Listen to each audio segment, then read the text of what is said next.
दोस्तों, क्या होता अगर आप में ये कला होती कि आप किसी के मन को वश में कर लेते? तो आप प्रथम कार्य क्या करते?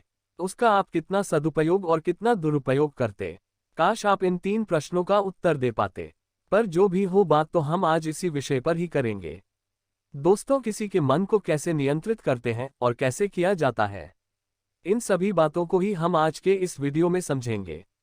दोस्तों, लेकिन यहाँ पर मेरी आप सभी से खास विनती है कि कृपया इस विद्या का कभी दुरुपयोग ना करें, अन्यथा कर्म तो आपके ही बनेंगे और भुगतान भी आप ही को करना पड़ेगा।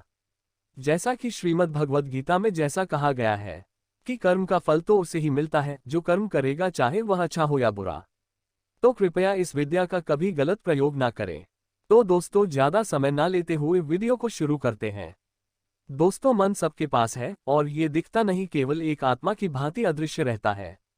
पर फिर भी हम उसको पहचानते हैं। मन को वश में करना अत्यंत ही कठिन होता है जब स्वयं के मन को वश में करने की बात हो, लेकिन अगर किसी और के मन को वश में करना हो तो थोड़ा सरल हो जाता है।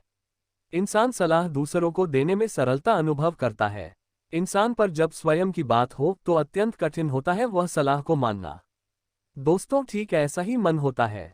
मन का अन्य व्यक्ति के मन को नियंत्रित करने के लिए कुछ विशेष बातों पर ध्यान रखना पड़ता है। ऐसे में अगर आप इन बातों को ध्यान में रखेंगे और उस पर कार्य करेंगे तो आप अवश्य ही किसी के भी मन को वश में कर सकते हैं।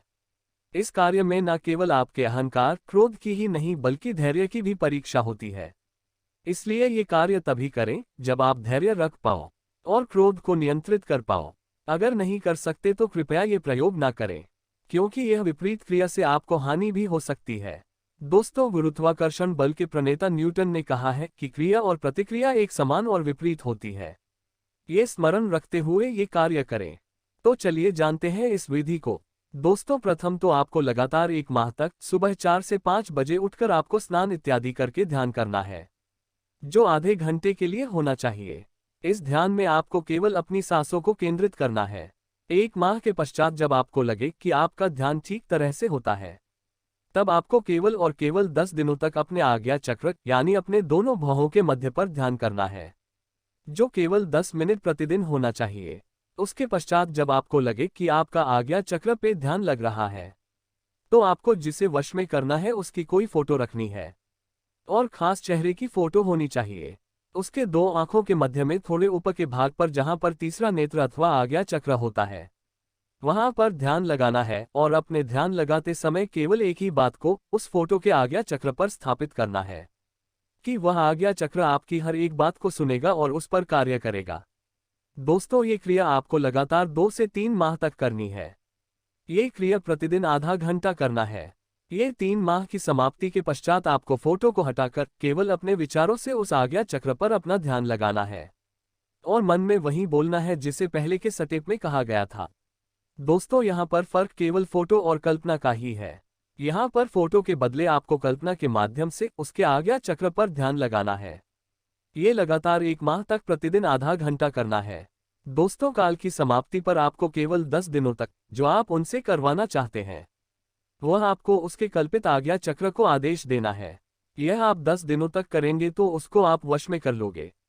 ऐसे में वह व्यक्ति वही करेगा जो आपने आदेश दिया था। आप कई प्रकार के आदेश दे सकते हैं और अपना काम निकाल सकते हैं।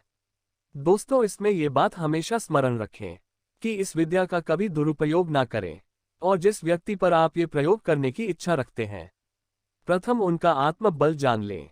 अगर उस व्यक्ति का आत्मबल आपसे अधिक हुआ तो आपको ये कार्य करने में विलंब भी हो सकता है, पर अधिकतर मामले में ये बताया गया समय योग्य है। कर्म आपके हैं और उसका फल भी आपको ही भुगतना है। ये समझकर आगे कदम बढ़ाए। किसी के नुकसान या बदले की भावना से कोई ऐसा कर्म ना करें जो आपको कर्म फल के बंधन में डाले। इस पर कई लोग बोलेंगे कि सम्मोहन में और इसमें क्या अंतर है, तो इस पर बताना उचित समझता हूं कि सम्मोहन के लिए इंसान को सामने होना आवश्यक होता है और आंखों का ही खेल होता है, जबकि इसमें व्यक्ति को रूबरू होने की आवश्यकता नहीं है। इस क्रिया में व्यक्ति कहीं पर भी किसी भी स्थान में हो, वह व्यक्ति उस पर कार्य करता है।